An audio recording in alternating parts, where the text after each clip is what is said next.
बलियापुर गांव के पास एक बहुत बड़ा घना जंगल था। वो जंगल एकमात्र ऐसा रास्ता था जहां से शहर आया जाया जा सकता था। पर कुछ समय से वहां से आने जाने वाले लोग रहस्यमय तरीके से मरने लगे थे।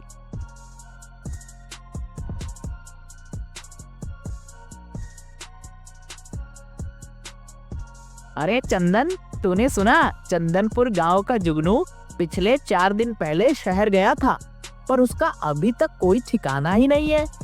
हाँ, आजकल तो जंगल में कोई भी जाता वापस फिर नहीं आता। अब जाने कौन सी आफत आने वाली है। ऐसा तो नहीं कि जंगल में कोई जंगली जानवर आ गया है। अरे हाँ भाई, वैसे भी आजकल जंगल में बहुत ही अजीब अजीब तरह की आवाज आती है। पर क्या करें भाई, शहर आने जाने का सिर्फ एक ही तो रास्ता है। एक दिन रतन अपनी साइकिल से शहर अपने काम पर जा रहा था। बस किसी तरह जंगल का रास्ता निकल जाए। जल्दी चल रतन, जल्दी। तभी उसे एक जंगली जानवर की आवाज सुनाई दी। हे भगवान, इतनी खतरनाक आवाज! यह कौन सा नया जानवर आ गया है इस जंगल में? चल रतन बेटा, चल जल्दी जल्दी जंगल से बाहर निकल ले। फिर रतन अपनी साइकिल को और तेज चलाकर जाने लगता है, पर अचानक उसकी साइकिल की चेन उतर जाती है। वो साइकिल को ठीक करने के लिए उतरता है। अब जल्दी जल्दी साइकिल को ठीक कर लेता हूँ, नहीं तो जाने वाला जानवर मेरा क्या हाल करेगा। वो साइकिल को ठीक करता है। उसी वक्त पीछे से कोई आकर पकड़कर उसके कंधे से उसका सारा खून पी जाता है। पास से बसंत और चंदन गुजरती हैं।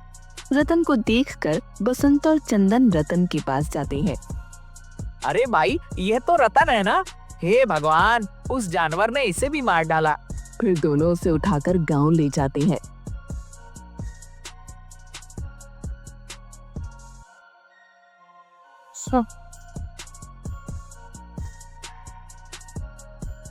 आसपास के गांव में मौत हो रही थी सो हो रही थी, पर अब हमारे गांव में भी उस जानवर का आतंक शुरू हो गया है। अब हम सभी को एक बार जंगल में चलकर देखना होगा और उस जानवर का कुछ न कुछ तो करना ही पड़ेगा। गांव में मातम का माहौल छा जाता है। अगले दिन सभी गांव वाले मशाल लेकर जंगल में जाते हैं। तभी ठोकर खाकर बसंत गिर जाता है। बाकी सभी लोग आगे बढ़ जाते हैं। अरे कहाँ जा रहे हो सब के सब? रुको रुको मेरे लिए। तभी उसे अजीब अजीब सी आवाज सुनाई देती है और वो जैसे ही पलट कर देखता है, नहीं नहीं। उसका भी खून उसी तरह हो जाता है जैसे कि रतन का हुआ था। जब गांव के सभी लोग वापस आते हैं तो बसंत की लाश को देखते हैं। अरे यह क्या? बसंत, बसंत, उठ जा बसंत भाई, उठ जाओ। अरे लगता है उस जानवर ने बसंत भाई को भी मार डाला। हे भगवान, ये कौन सा जानवर होगा जो इतनी बेरहमी से इंसानों का खून पी जाता है? मुझे तो बहुत डर लग रहा है। फिर सभी लोग गांव चले जाते हैं।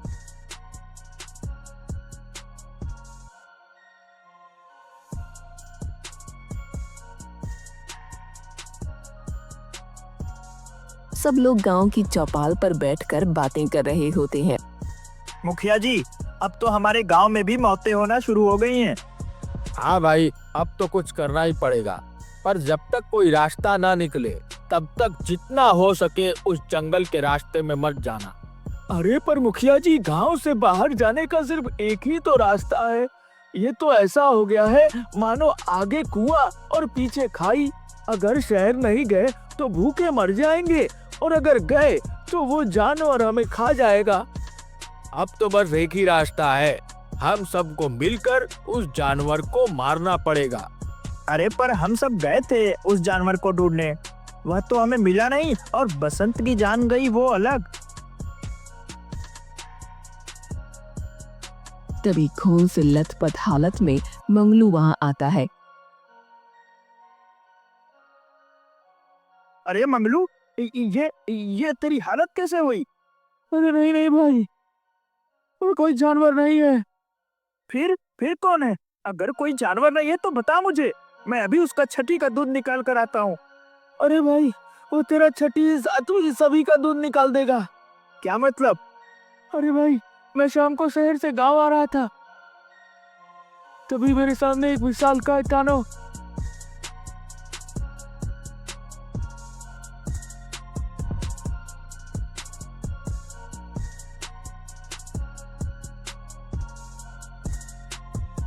नहीं नहीं, क्या कहूँ उसे मैं, मुझे तो कुछ समझ नहीं आ रहा। उसका सर इंसान का और शरीर जानवर का, उसके लंबे लंबे दांत, उन्हीं दांतों से वह इंसानों का खून पी जाता है। उसने मुझे पकड़ लिया और इतना कस कर पकड़ा कि मैंने खुद को बचाने के लिए मेरी पूरी ताकत लगा दी थी, फिर भी मैं उसके चंगुल से बच नहीं पाया। पर पता नहीं कोई चमत्कार कहूँ या कैसे कहूँ, क्या कहूँ, मैं जैसे तैसे बचकर वहां से निकल आया हूँ। वह बहुत ही ताकतवर था, हाँ बहुत ही ज्यादा ताकतवर। तभी वहाँ पर एक पागल औरत आ जाती है जो चिल्लाती है, वो आ गया, वो फिर से आ गया, अब तुम सबको मार डालेगा, हम में से किसी को नहीं छोड़ेगा, कोई नहीं बचेगा, वो किसी को नहीं छोड़ेगा, हाँ तुम सब मरोगे, सबके सब मरोगे। ऐसा कहकर वहाँ से वो जाने लगती है और जोर जोर से हंसने लगती है।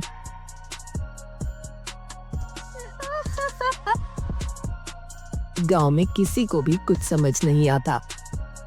भाइयों, मेरा मत यह है कि गांव में से 4-5 लोग साथ में शहर जाकर जरूरत का सारा सामान ले आए और फिर उस रास्ते से कोई भी नहीं जाएगा। हाँ हाँ मुखिया जी, मुझे भी आपका सुझाव बहुत अच्छा लगा, बिल्कुल अच्छा। हाँ हाँ, हम लोग बिल्कुल ऐसा ही करेंगे।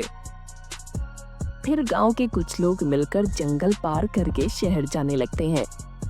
कोई भी अलग नहीं होगा और सभी लोग अपने हाथों में मशाले ले लो। सभी जंगल तक पहुंच जाते हैं। हमें आते हुए शाम हो जाएगी। जय हनुमान ज्ञान गुण सागर, जय कपीस तिहु लोको उजागर, रामदूत अतुलित बलधामा, अंजनी पुत्र पवन सुत नामा। शाम तक सभी लोग 1 महीने का जरूरी सामान लेकर गांव फिर आने लगते हैं।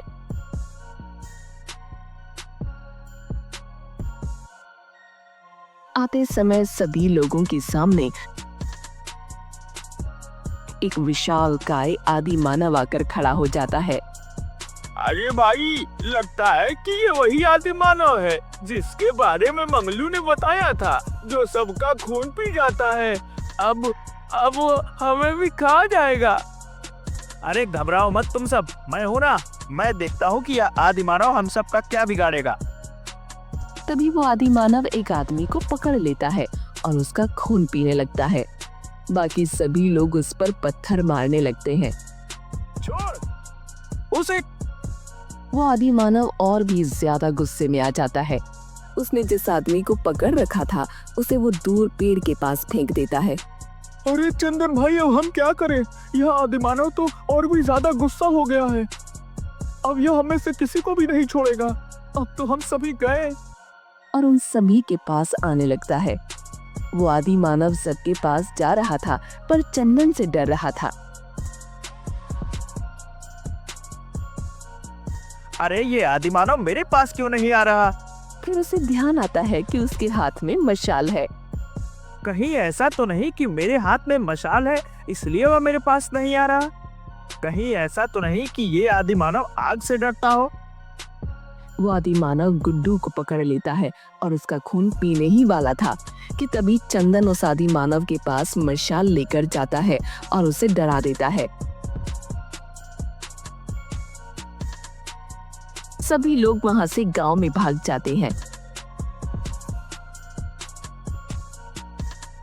गांव जाकर सभी गांव वालों को सारी बातें बताते हैं। पर चंदन भाई, मुझे एक बात समझ नहीं आई कि वह आदि मानव हम सबको पकड़ रहा था, पर आपसे क्यों डर रहा था?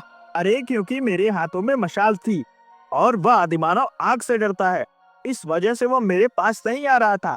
और तुमने देखा नहीं, मैं जैसे ही मशाल उसके पास लेकर गया वह वहां से भाग गया। इसका मतलब है कि हम उस आदि मानव को जलाकर मार सकते हैं। सभी गांव वाले इस बात को सुनकर खुश हो जाते हैं। उनके मन में एक उम्मीद की किरण जाग जाती है। फिलहाल तो कुछ समय के लिए उस जंगल में कोई भी नहीं जाएगा। कुछ दिनों में हम कोई ना कोई रास्ता जरूर निकाल लेंगे। चौपाल पर बैठकर सब लोग बातें कर रहे होते हैं। अरे भाई, तुम्हें आवाज सुनाई दी?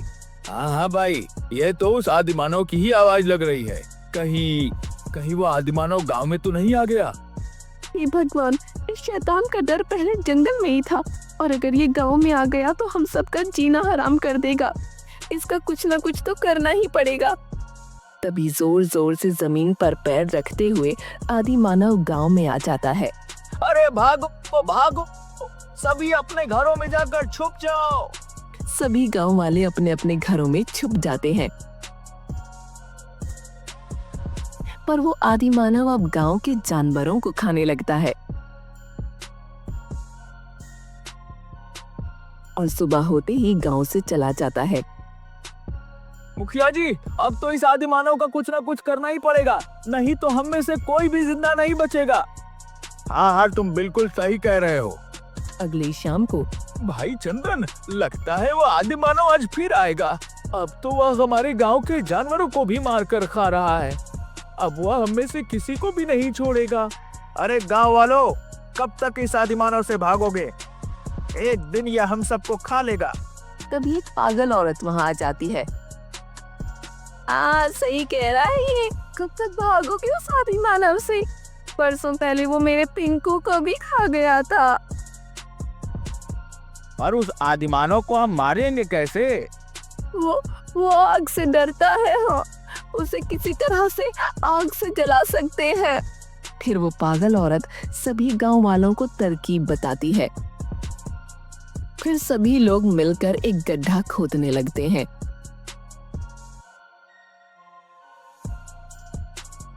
सभी लोग गड्ढा खोद लेते हैं